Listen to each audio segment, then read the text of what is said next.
Hello and welcome to मते मुकाबिल। मैं हूं रबिया खान और मेरे साथ मौजूद है रऊफ क्लासरा। सबसे पहले नजर डाल लेते हैं आज की कुछ अहम डेवलपमेंट्स पर। वज़रा की फौज भर्ती करने के बावजूद भी हुकूमत कोरम पूरा करने में नाकाम। वज़ीर आज़म बैरून मुल्क दौरे पर, वज़रा ने असेंबली आना छोड़ दिया। डिप्टी स्पीकर धमकियों के बावजूद ऐवान में हाजिरी यकीनी बनाने में नाकाम। अपोजिशन ने कोरम की निशानदही करके इजलास रुकवा दिया। क्या हुकूमती अरकान इसलिए इजलास में शिरकत नहीं करते कि इन्हें वजारतों में हिस्सा नहीं मिला? अहम तफसीलात आपके साथ शेयर करेंगे। इसके अलावा सोशल मीडिया पर इजराइल मुखालिफ पोस्टें करने वालों के लिए अमेरिका के दरवाजे बंद। वीजा खत्म, ग्रीन कार्ड मंसूख किए जाने का भी इम्कान।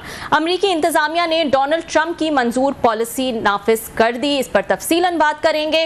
और वाशिंगटन और बीजिंग में तिजारती जंग जारी। ट्रंप टैरिफ पर चीन का हार मानने से इनकार। ट्रंप इंतजामिया की ब्लैकमेलिंग, धमकियां मुस्तरद कर दी। दुनिया भर की माशी सूरत हाल मखमसे का शिकार। आलमी माशी पावर कौन होगा, इस पर भी बात करेंगे। लेकिन सबसे पहले हम बात कर लेते हैं ट्रंप की आए दिन जो नई पॉलिसीज आ रही हैं और उससे क्या इम्पैक्ट जो है वो दुनिया भर में और पाकिस्तान पर हो रहा है। इस पर बात करने के लिए हमारे साथ मौजूद हैं वाशिंगटन डीसी से अनवर इकबाल साहब, सीनियर सहाफ़ी और तज्ज़ियाकार। अस्सलाम वालेकुम अनवर साहब।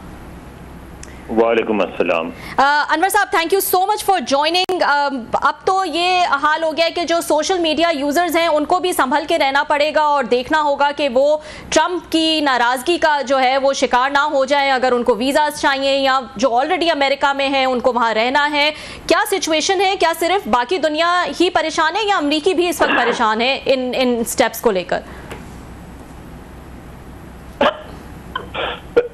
माफ कीजिएगा, खांसी हो रही है। हाँ, देखिए, अमेरिका में तो जाहिर परेशानी इसलिए नहीं है कि अमरीकी तो इससे मुतासर नहीं है। मुतासर तो यहाँ रहने वाले गैर मुल्की हैं, खासतौर पे तलबा हैं। और तलबा में भी वो जो कि शरीक हुए थे प्रोटेस्ट में।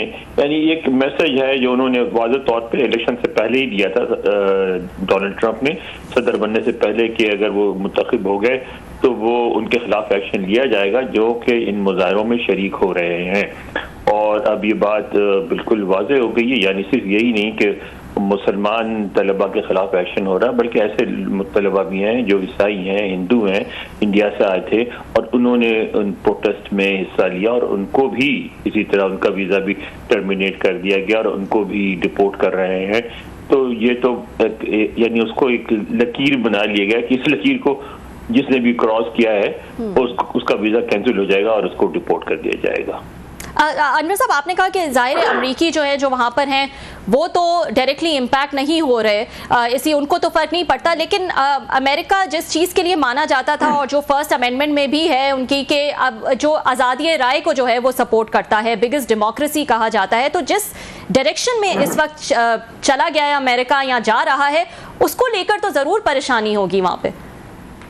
बिल्कुल बिल्कुल है। इसमें जो प्रोग्रेसिव और लिबरल ख्यालात के लोग हैं वो परेशान हैं और जो पढ़े लिखे लोग हैं वो परेशान हैं। थिंक टैंक वाले, मीडिया में गुफ्तगू होती है। अभी ये देखें कि ये जो एलन मस्क है जिनका एक बड़ा किरदार है सदर ट्रंप की बात पॉलिसीज को इम्प्लीमेंट करने में, वो जो है उन्होंने एक कैंडिडेट को सपोर्ट किया था विस्कॉन्सिन में, जज का इलेक्शन था और वो 2 पॉइंट से हार रहे थे उनकी सपोर्ट से पहले और उन्होंने $10 मिलियन भी दिए उनको इलेक्शन लड़ने के लिए, लेकिन वो 2 के बजाय 10 पॉइंट से हार गए। और फिर इलॉन मस्क को ये कहना पड़ा कि उनका ये मौक़िफ़ अनपॉपुलर हो गया और उन्होंने कहा कि उससे उनकी अपनी कंपनी को बड़ा नुकसान हो रहा है और वो हुकूमत छोड़ जाएंगे। तो अमरीकी बिल्कुल परेशान है और नाराज भी हैं इस बात पे, क्योंकि अब देखें ना, अगर आप सुपर पावर हैं तो सुपर पावर कोई सिर्फ फौज कशी से नहीं बनता या माशी कुव्वत से नहीं बनता, एक सॉफ्ट पावर होती है। असल तो सॉफ्ट पावर ही होती है ना कि जिसकी वजह से आपको सारी दुनिया में माना जाता है। तो अगर वो सॉफ्ट पावर को खत्म ही कर देंगे आप, तो फिर आपकी क्या हैसियत रह जाएगी, आपकी क्या रिकॉग्निशन होगी? इसमें तो उनको गौर करना पड़ेगा। ठीक जी जी, बहुत शुक्रिया आपने ज्वाइन किया सर। जो बड़ी खबर है वहाँ से यूएसए से वो ये है कि आप वीज़ा इशू करने से पहले सोशल मीडिया पोस्ट हैं आपकी, सोशल मीडिया आपके फोरम जो हैं तो वो चेक किए जाएंगे, एग्जामिन किए जाएंगे। और कुछ इस तरह की पोस्ट हैं जो उनकी ट्रंप साहब के एडमिनिस्ट्रेशन के पॉइंट ऑफ व्यू से हट कर हुई तो उनको वीज़े नहीं मिलेंगे। ज़रा प्लीज़ इसको एक्सप्लेन करेंगे कि ये कोई नई क्लास है या माजी में भी हमने देखा है कि आपके ये सोशल मीडिया पोस्ट हैं, सोशल मीडिया अकाउंट्स जो हैं, उनकी डिटेल्स भी ली जाती थी? नहीं, ये पहली बात है। माजी में इस तरह तो नहीं हमने देखा कि सोशल मीडिया पोस्ट के बुनियाद पर कोई इस तरह के फैसले हो। ये बिल्कुल नई बात है और बड़ी खतरनाक बात है सिर्फ इस लिहाज से कि जाहिर है कि ऐसे मुल्क में जहाँ आप बैठे हैं, जहाँ इज़हार राय की इतनी आपको गारंटी हासिल है, जैसा अभी आपकी साथ ये इनका जिक्र किया फर्स्ट अमेंडमेंट का, तो उस मुल्क में अगर इस तरह इज़हार राय पे पाबंदी लगेगी तो सिर्फ ये यानी हमारे जो खदशा है वो यहाँ तक महदूद नहीं कि अमेरिका में क्या होगा। असल में इसके असरात पूरी दुनिया पे मुरतब होंगे और दूसरी हुकूमतें भी इस तरह की पाबंदियां लगाएंगी और उनमें इजाफा करेंगी और हर तरफ जो है इज़हार राय पे पाबंदियां लगनी शुरू हो जाएंगी। अच्छा सर, हमने पाकिस्तान को देखा साहब, ज़रा दुनिया भर में उनके स्टेप्स ओवरऑल वो तो पूरी दुनिया के लिए हैं, लेकिन हम तो अपना फ़ायदा नुकसान देखेंगे कि पाकिस्तान का यहाँ पे स्टूडेंट्स जो थे वो बहुत ज़्यादा बेनिफिट करते थे। इनके स्कॉलरशिप प्रोग्राम थे, इनके अमेरिकन यूनिवर्सिटी के अंडर ग्रेजुएट्स के थे, फुल ब्राइट वगैरह थे, वो मास्टर्स करने के लिए जाते थे। बहुत बड़ी तादाद में लोग गए भी हैं, हमारे स्टूडेंट्स पढ़ के वापस भी हैं, इन्होंने डिग्रीज़ ली हैं। अब वो प्रोग्राम भी ख़त्म कर दिया गया है सर।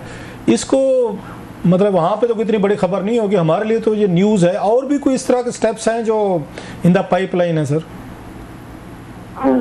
नहीं, अभी तो यही है। अभी तो उन्होंने वैसे फुल ब्राइट के बारे में यही कहा जा रहा है कि फुल ब्राइट को उन्होंने अभी कैंसिल नहीं किया है, सस्पेंड किया है उसकी फंडिंग, और उस पर अभी मजीद जो है फैसला होना बाकी है।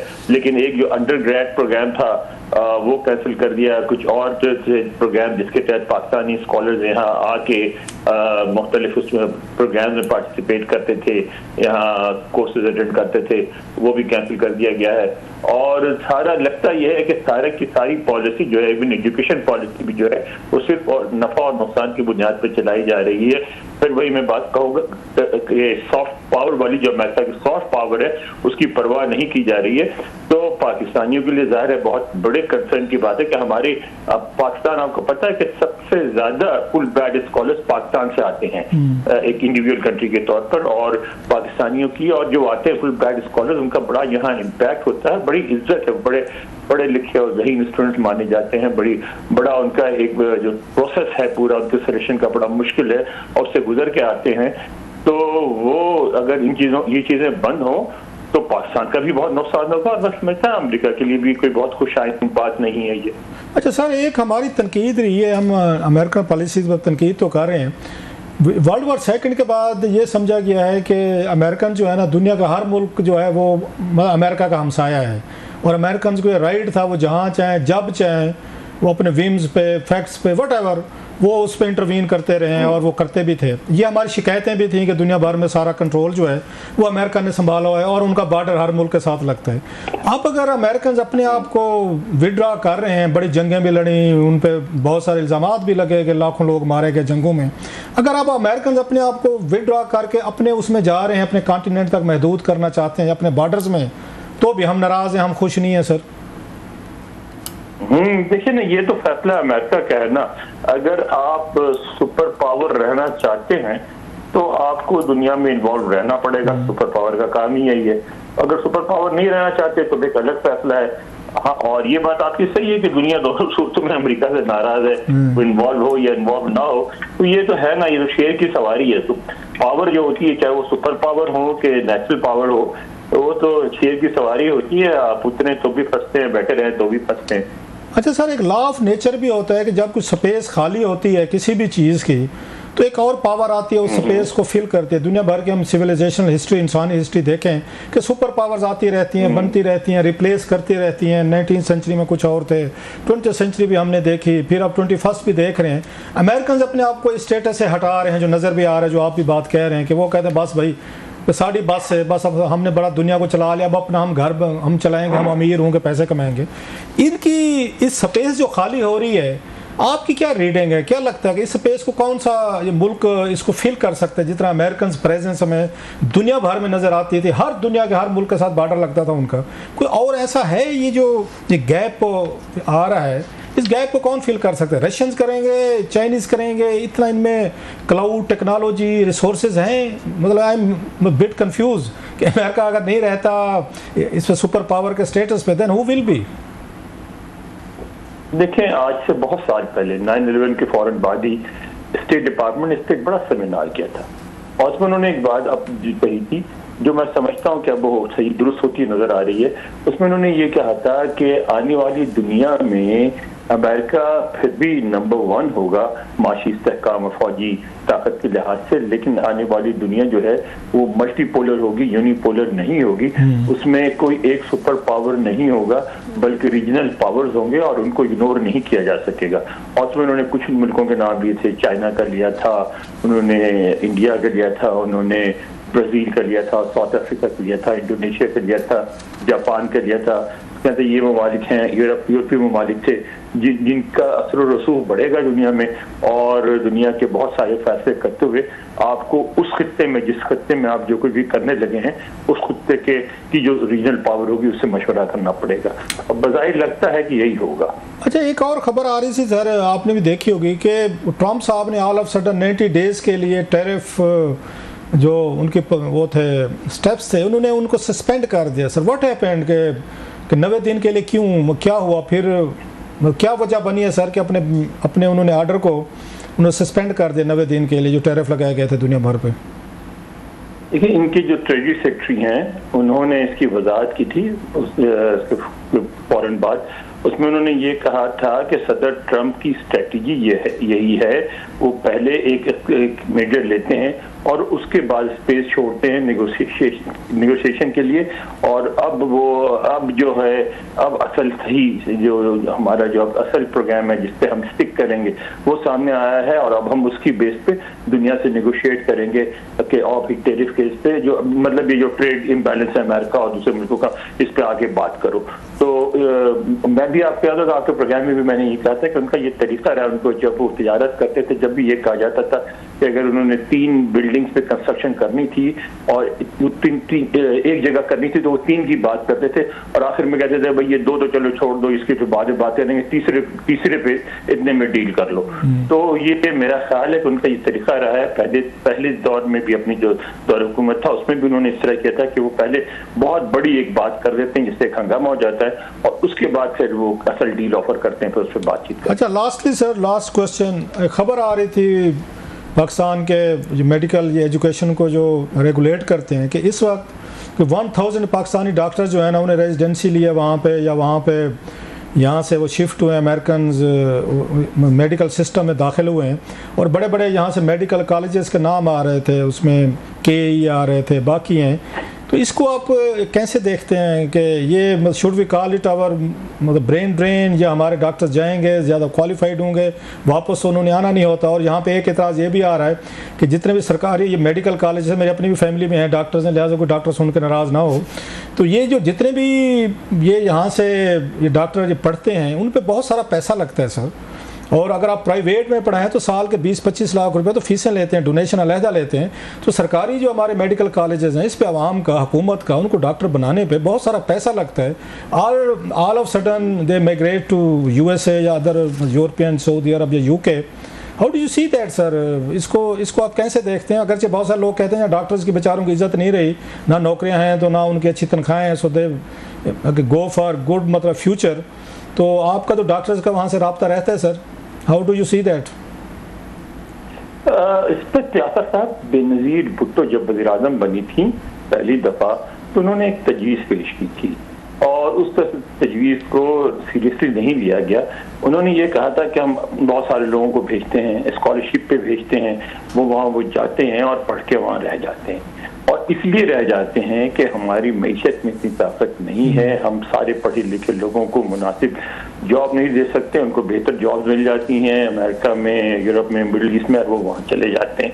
तो उसका इंतज़ाम ये होना चाहिए कि हम एक तखमीना लगाएं कि हमारा इतना खर्चा है और इतना उस पर सूद बनता है, वो बन के वो ज़रूर जाएं, लेकिन हर महीने एग्रीमेंट करके जाएं और जहाँ जा रही हैं उस हुकूमत को उस एग्रीमेंट में शामिल किया जाए और वो हर महीने इतनी रकम मिला के वो टोटल इतनी रकम मुल्क को वापस करें।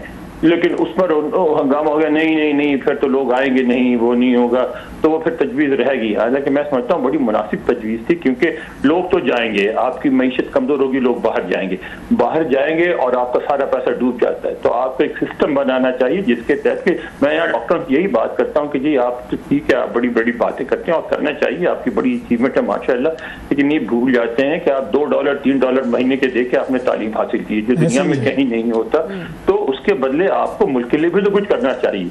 तो वो जो, और इस तरह नहीं करना चाहिए कि आप चैरिटी के लिए कर दें या अपनी दिल की अच्छाई के लिए कर दें, वो तो एक आपका जाती फेल है, गुनाह और सवाब का। हुकूमत एक ऐसे इक़दाम करे जिससे आप पाबंद हो कि आप इन रिटर्न मुल्क के लिए ये करेंगे। इसलिए मैं कह रहा हूँ मैं कि 1000, मैं फिर कह रहा हूँ मेरी फैमिली में अच्छे खासे डॉक्टर्स हैं, मेरे भांजे भतीजे, मेरे अपने भाई वगैरह, मामू भी। मैं इसलिए कह रहा हूँ कि इस पे, इनको पढ़ाने पे, डॉक्टर बनाने पे बहुत सारा पैसा लगता है, सरकार का, आवाम का टैक्स लगता है, अच्छी क्वालिटी। तो आवाम को उसके बदले क्या मिलता है? जिनकी डॉक्टर बन के उनको तो फिर कोई फायदा नहीं। और ये बात भी मैं कहता जाऊँ, रियासत और हुकूमतों को भी उनको अच्छा स्ट्रक्चर देना चाहिए, अच्छी तनख्वाहें देनी चाहिए। उनके बहुत सारे, उनके भी गिले शिकवे हैं डॉक्टर्स के, नौकरियाँ नहीं मिलती, बेचारे फिर रहे होते हैं, सो वो कहते हैं किधर जाएँ फिर। तो बहरहाल दैट्स अनदर ये काइंड ऑफ डिबेट के इसको क्या करना चाहिए। लेकिन वही वाली बात, उनके डॉक्टर बनने का कम से कम जो पैसा उन पर लगता है, पाकिस्तानी अवाम को ऐसा फ़ायदा नहीं होता, रेमिटेंसेस की शक्ल में शायद पैसे आते हों, वो होता होगा। बहुत शुक्रिया sir, thank you very much. बहुत बहुत शुक्रिया अनवर इकबाल साहब फॉर जॉइनिंग अस। नाजरीन, एक ब्रेक ले लेते हैं और ब्रेक के बाद हम डिस्कस करेंगे कि एक दफ़ा फिर वुज़रा की फ़ौज भर्ती करने के बावजूद हुकूमत कोरम जो है वो पूरा नहीं कर सकी। क्या वजह है कि हुकूमती अरकान जो हैं वो इजलास में शिरकत नहीं करते? इस पर हम तफसीलन बात करेंगे इस छोटे से ब्रेक के बाद। वेलकम बैक नाज़रीन। एक और अहम इशू जिस पर हम बात करना चाहेंगे आज, क्लासर साहब, एक दफ़ा फिर जो है असेंबली का कोरम ना पूरा हुआ और अपोजिशन वहाँ पे मौजूद थी, उन्होंने निशानदेही की, इजलास जो है वो मुलतवी हो गया। क्या वजह है? हुकूमती अरकान जो हैं वो कोरम पूरा नहीं होता, आते नहीं हैं, सेशंस अटेंड नहीं करते, क्या वजह नज़र आ रही है आपको? बड़ी मज़े की बात थी, इमरान मकराना साहब जो है हमारी टीम के बड़े एक्टिव मेंबर हैं, he is a very huge reporter, मैं बड़ी इज़्ज़त करता हूँ उनके काम की, जहानत की। तो मैंने उनके ज़िम्मे लगाया हुआ था, मैंने भी जाना होता है कि यार मुझे ज़रा बताना कि किस वक्त है। तो उन्होंने कहा जनाब 11 बजे आज है, तो मैं तैयार तूर हो रहा था, मैं कि जाऊँ, थोड़ा सा होता है बाज़ 5-10 मिनट आगे पीछे हो जाता है। तो उनका मुझे मैसेज आ गया कि तकलीफ़ ना फरमाएं, घर पे ही रहें, तो चाय काफ़ी पिए। मैं कि क्या हुआ? तो इमरान ने कहा जनाब यहाँ कोरम पॉइंट आउट हो गया है, अभी शुरू हुआ तो पता चला कि हाउस में बंदे नहीं हैं, तो अब वो एडजर्न हो गया, कल होगा। मतलब आज मूड नहीं था आने का, मतलब ये मूड नहीं था, दिल नहीं किया, हम आए नहीं हैं। अब 2-3 चीज़ें हैं, इस हाउस पे आने के लिए ये लोग गोलियां खाते हैं, बकौल उनके दंगे होते हैं, फसादात होते हैं, लॉन्ग मार्चेस होते हैं, लाठी चार्ज, जेलें भुगते हैं, घरों पे मतलब इनके छापे लगते हैं, पर्चे मुकदमे हर पार्टी पे हो चुके हैं। ये नहीं कि किसी एक पे हो। इमरान खान साहब की पार्टी भी सफ़र कर रही है, नवाज शरीफ साहब की पार्टी ने मुशर्रफ दौर में किया, पीपल्स पार्टी ने भी किया, सब ने किया, just to reach into the parliament, into the power corridors. देखना जरा कहाँ से फांसियाँ लग गए हैं, भुट्टो साहब फांसी लग गए, बेनजीर भुट्टो साहब बेचारी कत्ल हो गई, नवाज शरीफ साहब जलावतन हो गए, जेल में गए, खान साहब बैठे हुए 2 साल से जेल में, उनकी पार्टी बैठे। क्यों पार्लियामेंट में जाना है, पावर में जाना है? जरा जहन में रखें, पावर इंटॉक्सिकेशन वो लेनी है। जब आप हो जाते हैं मार धाड़ करने, धरने शरने, दे दू के, डीलें शीलें, एनआरओ वट जो भी है, फौजियों से मिल मिला डीलें वो करके आप आ गए हैं, अब आपका दिल नहीं चाहता। अब बादशाह सलाम मुगल बादशाह की मर्जी है, आए आए ना आए ना आए। अब इसमें 2 चीज़ें हैं इस हाउस में, बहुत मतलब हो पाकिस्तानियों को पता होगा, इतना हर बंदा सियासी है क्योंकि हर बंदा सियासतदान बनना चाहता है। इसका क्लाउड बहुत है, इसमें पैसा बड़ा है, इसमें पावर बहुत है, जिसके लिए जान ले भी सकते हैं, जान दे भी सकते हैं। अब इस हाउस में 340 के करीब मेंबर हैं अंदाजन, तकरीबन 340 में से हाउस के अंदर ज़रूरी है 83-84 के करीब लोग होने चाहिए। आउट ऑफ 340 जो मर मरा के लाखों करोड़ों लगा के वो पहुंचते हैं, उनमें से 84 बंदा भी हाउस में नहीं आता, 83-84। अच्छा, ये जिम्मेदारी जो है, बाकी 300 बंदा आज आया नहीं, उनका मूड ही नहीं था, आज मूड नहीं था, आज मेरा दिल नहीं था यार, मैं सोया रहा हूँ कहीं पे था, वटेवर। उसका मूड ना आने की वजह से पूरा हाउस का वहाँ बत्तियाँ जली हैं, वहाँ पे आपके एयर कंडीशन यूज़ हुए हैं पूरे हाल को वो ठंडा रखने के लिए, वहाँ पे सार्जेंट आए, वहाँ पे स्टाफ आया, अमला आया, सारे कुछ हुए। और फिर जो लोग आए हैं उनको अलहदा अलाउंस भी मिलना है 10-10 हज़ार रुपये, ये भी ध्यान में रखें। फिर इनको तनख्वाहें भी मिलनी है जनाब, अभी तनख्वाह इनकी 2.25 लाख थी, 5 लाख खुद कर दिए। दुनिया का वहद ये इदारा है, या अपना मैं दुनिया कह रहा हूँ पाकिस्तान का, जो अपनी तनख्वाह जब चाहे बढ़ा सकता है, और बढ़ा ली उन्होंने। ये चारों असम्बलियाँ भी करती हैं, लेकिन असम्बली असम्बली जाने का दिल नहीं करता। सारा साल इन्होंने असम्बली नहीं चलने दी, हमारे दोस्तों ने, पीटीआई वालों ने, तनख्वाह में वो कटे हैं। एक साल हो गया, कोई बिजनेस नहीं हुआ इसका, इस हाउस में नहीं होने दिया, मतलब पीटीआई ने हंगामे, नारे शारे, लेकिन तनख्वाह पूरी लेनी है। और तनख्वाह जब इंक्रीज हो रही थी तो सब साथ सब इकट्ठे थे। अच्छा, सिर्फ तनख्वाह भी 5 लाख रुपया लेंगे, बाकी पर्क्स एंड प्रिविलेज सुने। हाउस में आने का भी 10,000 रुपया एक दिन का अलाउंस है। अच्छा, एक कल जुमा है ना, कल अगर डेफर मतलब मुलतवी होगा, एडजर्न होगा, अभी मंडे को करेंगे 4 बजे, तो ये आपको हफ्ता इतवार के भी लेंगे पैसे, वो भी काउंट होंगे। अच्छा जनाब अली, ऐसे तो ये जाने देने को नहीं तैयार यहाँ पे। हाँ, आप भी कोशिश करके देखें कहाँ पे बैठे टीवी शो कर रहे हैं। इसलिए तो आप देखते हैं ना, कैमरों के आगे पीछे हर कोई किसी लीडर के सामने शक्ल दिखाएंगे। कोई अडियाला जेल बाहर पहुंचेगा, कोई रेमंड के बाहर वहाँ झंडे लेके खड़ा होगा, कोई गड़ी खुदा बख्श पहुंचा हुआ है, कोई टीवी पे खुशामदें कर रहे हैं लीडरों की। रीजन ये है कि किसी तरीके से घुस जाऊं, कोई वुमेन सीट में स्पेशल मिल जाए, कोई स्पेशल कोटे में मुझे MNA बन जाऊं, कहीं पे मैं कोई वजीर लग जाऊं, और फिर बल्ले बल्ले फिर सारी चीजें। ये आपको अभी ये, और ये कुछ भी नहीं। और सुने, इनको टिकटें फ्री हैं, एयर ट्रेवल फ्री है, विद इन पाकिस्तान भी फ्री है, आउटसाइड पाकिस्तान भी सरकारी दौरे फ्री है। इनको और इनकी फैमिली को डिप्लोमेटिक पासपोर्ट भी मिलते हैं जनाब। दुनिया के 60-70 ममालिक, अगर मैं गलत नहीं कह रहा, इनके साथ पाकिस्तान के जो मुआहदे हैं जिसके पास डिप्लोमेटिक पासपोर्ट हैं, उनकी एंट्री फ्री है वहाँ पे। कोई वीज़ा शीज़े नहीं चाहिए। जरा देखते हैं आप इनके, इनको मेडिकल फ्री है।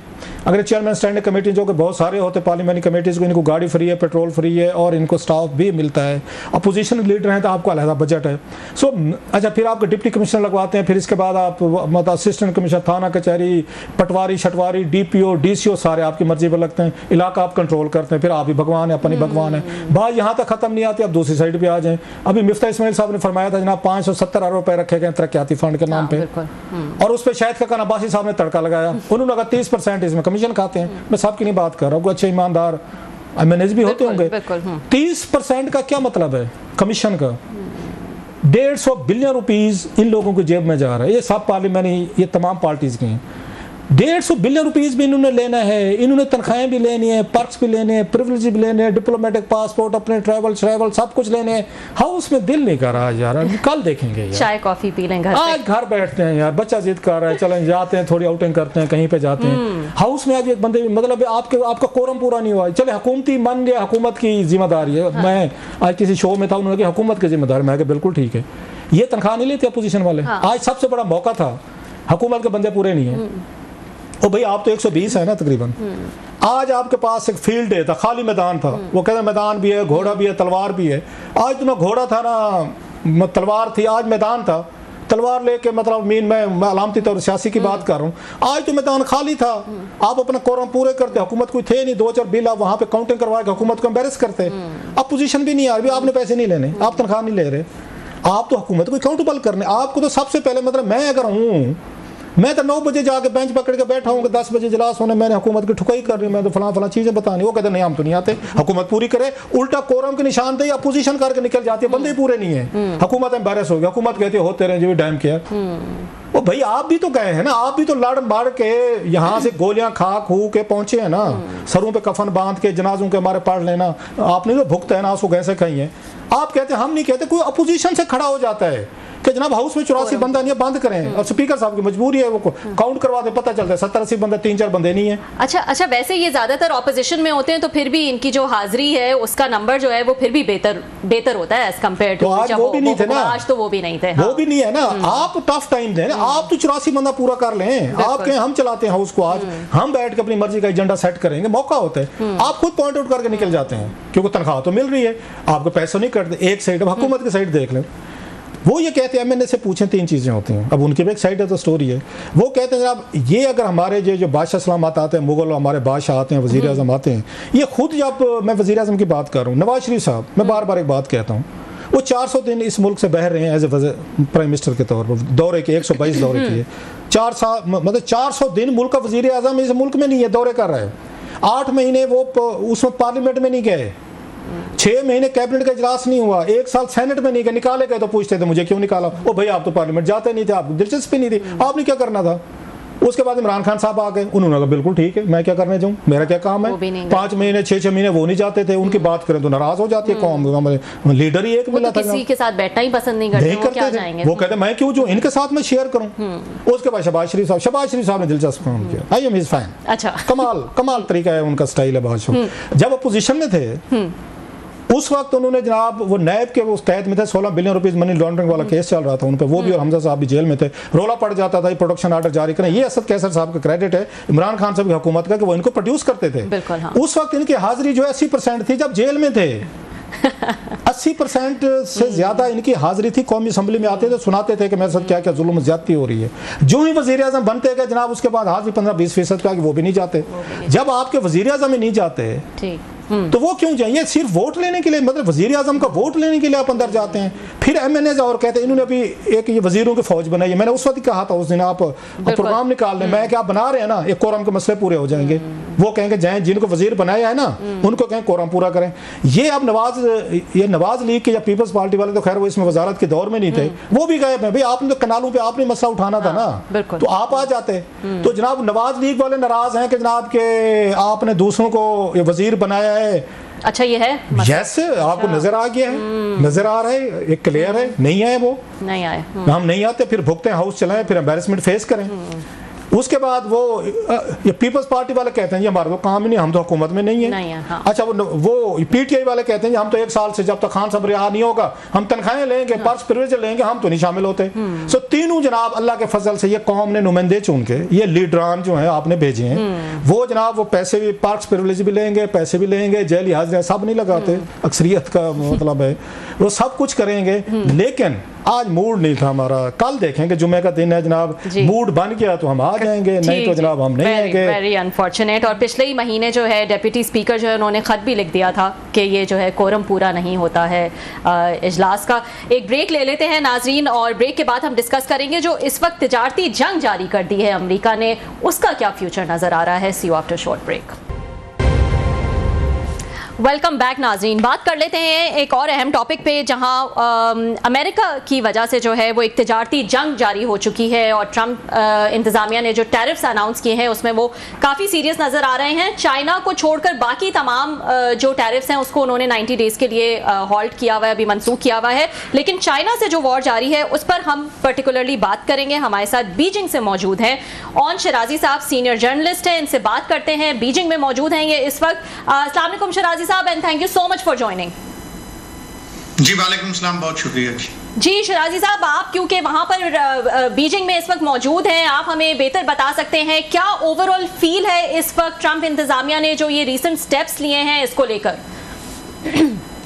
देखिए, अगर बीजिंग की बात करें तो इस वक्त बीजिंग में कोई बहुत ज़्यादा पैनिक फैलता हुआ नज़र नहीं आ रहा, और ख़ास करके जो हमारी एक सूरत हाल है कि कोई इस तरह का कहीं से इकदाम हो तो सारे वजीर बोलना शुरू कर देते हैं, सफ़ीर बोलना शुरू कर देते हैं। तो बीजिंग में सिर्फ 2 मिनिस्ट्रियाँ एक्टिव हैं। मिनिस्ट्री ऑफ कॉमर्स वो मुसलसल अपडेट कर रही है, उसके तर्जमान जो है वो राब्ते में है, मिनिस्टर से ज़्यादा तर्जमान, और वजारत खारजा जो है उसकी जो तर्जमान है वो एक्टिव है।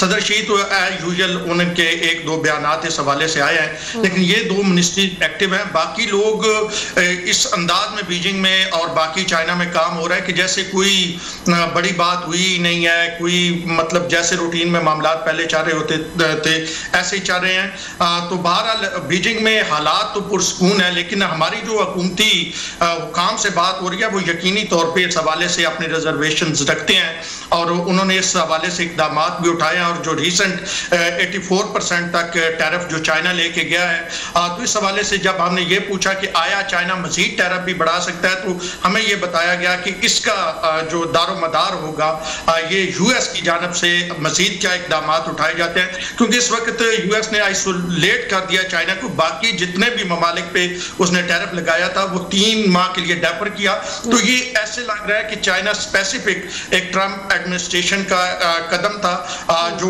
वो आने वाले दिनों में मजीद इस हवाले से जो है सख्त इकदाम उठाएंगे।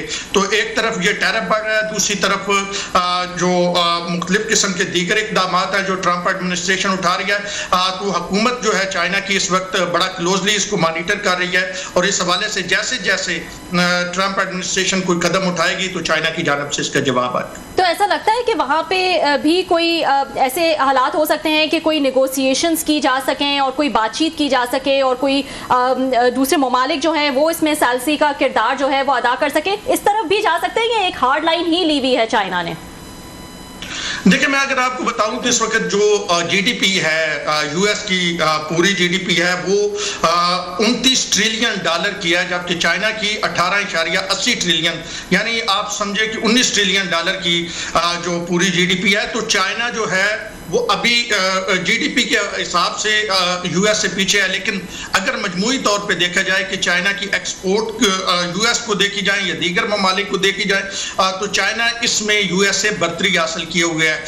तो चाइना जो है वो बहुत सारे मामलात में, और ख़ास करके जो गुड्स की ट्रैवलिंग है, जो पोर्ट्स हैं, जो पोर्ट्स पे कंटेनर्स का इस्तेमाल है, ये वो तमाम चीज़ें हैं जिन पे चाइना को इस वक्त एक तरह से अथॉरिटी हासिल है और बड़ा आगे है यूएस से। तो ये वो मामलात है जिन पे चाइना अभी पुरसकून नजर आ रहा है, और आने वाले दिनों में चाइना जिस तरह के इकदाम उठा रहा है, और खास करके चाइना दीगर ममालिक के साथ जो राब्ते करके यूएस की इस मूव को टैकल करने की कोशिश कर रहा है।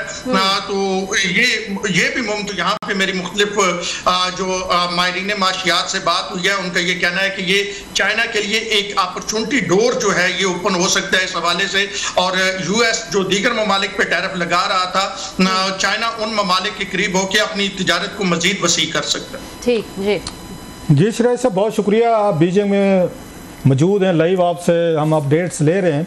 आपने बड़ी अहम बात की अभी कि चाइना के लिए एक अपॉर्चुनिटी भी है, वो कल के दुश्मन आज के दोस्त भी हो सकते हैं, कि अमेरिकन ने अपने स्टेप्स की वजह से पूरे यूरोपियन ब्लॉक को, ईयू को अपना मुखालिफ बना लिया है। और माजी में हमने देखा यूरोपियन जो हैं वो चाइना के साथ भी उनके कोई इतने तल्लुकात अच्छे नहीं थे, ड्यू टू ये कैपिटलिस्टिक एंड सोशलिस्टिक या कम्युनिस्टिक जो भी डिफरेंसेस थे। तो अब ये मुमकिन को लगता है आपकी कोई रीडिंग वहाँ से कोई लोगों से बात हुई है, कोई यूरोपियंस और चाइनीज़ करीब आ सकें, कोई एक दूसरे को टैरिफ रिलीफ दे सकें, कोई इस तरह की चीज़ हो सकती है कि ये कोई नया ब्लॉक बन सके against the American, Chinese and EU वगैरह एंड कंट्रीज़, या इनके आइडियोलॉजिकल डिफरेंसेस, या आइडियोलॉजिकल डिफरेंसेस इतने डीप रूटेड हैं कि नहीं कि वो उस तरह शायद करीब ना आ सकें, जो मैंने एक बात की है। नहीं, क्लासेस साहब, चाइना इस हवाले से ऑप्टिमिस्टिक है, और चाइना के दूसरे सबसे बड़ी जो एक्सपोर्ट करता है चाइना, वो यूरोपीय यूनियन को करता है। और यूरोपीय यूनियन को आसियान के बाद सबसे ज्यादा एक्सपोर्ट जो है वो यूरोपीय यूनियन को है। तकरीबन अपनी कुल एक्सपोर्ट का 12% जो है वो चाइना यूरोपीय यूनियन को करता है। तो यूरोपीय यूनियन और चाइना ऑलरेडी बहुत सारे मामलात पे आपस में इकट्ठे हैं। जरा थोड़ा सा अगर ये भी आपके नाज़रीन को साथ बताता चलूं कि ट्रंप का जो पहले दौरे हुकूमत था, उस वक्त हवावे कंपनी के हवाले से ट्रंप एडमिनिस्ट्रेशन ने जो इक़दाम उठाए थे, तो भाप चुकी थी चाइनीज गवर्नमेंट तमाम मामले को, और चाइना ने बाकायदा तौर पे तैयारी की हुई थी कि किसी वक्त भी अमेरिका की जानिब से टैरिफ में इजाफा किया जा सकता है। तो ये जो अब चाइना 84% तक गया है, तो चाइना बाकायदा तौर पे तैयारी करके बैठा हुआ था। वियतनाम और कंबोडिया दो ऐसे ममालिक हैं जहाँ पे चाइना ने अपनी थर्ड कंट्री में अपनी जो बरामदात मुख्तलिफ ममालिक को करने के लिए ना सिर्फ मशीनरी पहुंचाई, बल्कि वहाँ पे मेड इन चाइना प्रोडक्ट्स भी बननी शुरू हो गई। तो इसकी रीजन भी एक ये थी कि अगर यूएस की जानिब से कोई इकदाम इस तरह का आता है जिसमें चाइना की बरामदात पे असर पड़ता है, तो चाइना फिर जो है वो थर्ड मुल्क को भी यूज कर सकता है। और कंबोडिया और वियतनाम को चाइना ने इसीलिए इस्तेमाल किया। अच्छा, तो यूरोपीय यूनियन तौर पे आप देखें, आपने लास्ट में मेरा के प्रोग्राम के आखिर में आपने ये किया कि दोनों मुल्कों के दरमियान ट्रेड बैलेंस कैसा है, कि मतलब चाइनीज कितना एक्सपोर्ट करते हैं और अमेरिकन कितना एक्सपोर्ट करते हैं चाइना को, कोई ये फिगर है आपके पास? जी, बेसिकली तौर पे दोनों ममालिक के माबैन 582.4 बिलियन डॉलर की आपस में तिजारत होती है, और इसमें जो यूएस चाइना को एक्सपोर्ट करता है वो 143.5 बिलियन डॉलर है, जबकि जो यूएस इंपोर्ट करता है चाइना से वो 438.9 बिलियन डॉलर है। यानी ये 2024 के मैं फिगर आपके सामने रख रहा हूँ। तो जो ट्रेड डेफिसिट है, यानी चाइना जो ज्यादा एक्सपोर्ट करता है यूएस को, वो 295.4 बिलियन डॉलर है, और ये 5.8% इंक्रीज हुआ है 2024 में। 2023 की निस्बत ये 2024 में इंक्रीज, यानी 16 अरब डॉलर जो है वो ज्यादा इंक्रीज हुआ है। तो यही वो ट्रेड डेफिसिट है 295.4 अरब डॉलर का, जो डोनाल्ड ट्रंप को बड़ा खटक रहा है। और डोनाल्ड ट्रंप ये कह रहे हैं कि चाइना बहुत ज्यादा हमें एक्सपोर्ट कर रहा है और उसके मुकाबले में हम कम एक्सपोर्ट कर रहे हैं।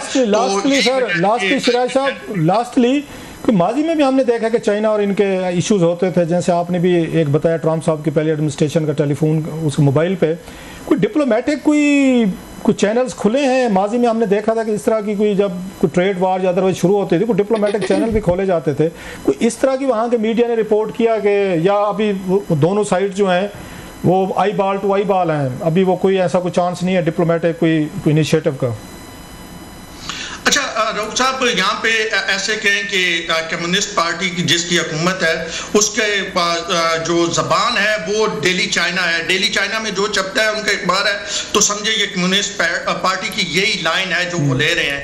तो कम्युनिस्ट पार्टी की लाइन बड़े वाजे है कि अगर अमेरिका हमारे से आके उसी हिसाब से हमसे बातचीत करे, यानी बराबरी की सतह पे, और हमें जो है वो ये ना तहकीर अमेज लहजे में, जिस तरह डोनाल्ड ट्रंप का कहना है कि मुझे लगता है कि किसी वक्त भी मुझे टेलीफोन कॉल चीन से आ सकती है, तो इस सूरत में मुज़ाकरात किसी तौर पे भी मुमकिन नहीं। अभी साथ साथ जाते जाते ये भी बताता चलूं कि इस बार 2024 में चाइना ने दुनिया भर से अपनी रिकॉर्ड जो है वो तिजारत की है, और ये 5.98 ट्रिलियन डॉलर की तिजारत चाइना ने की है, जिसमें चाइना की जो एक्सपोर्ट थी वो 358 ट्रिलियन थी। यानी चाइना का जो सरप्लस सिर्फ 2024 में था वो 992 बिलियन डॉलर था। तो चाइना इस वक्त जिन ममालिक को एक्सपोर्ट कर रहा है बड़े बेहतर अंदाज में आगे जा रहा है। यूएस के साथ जो उसकी सारी एक्सपोर्ट नहीं, आप ये कह रहे हैं कि चाइना जो है 350 बिलियन डॉलर की अपनी एक्सपोर्ट जो उसको सरप्लस है उसकी कुर्बानी देने को तैयार है?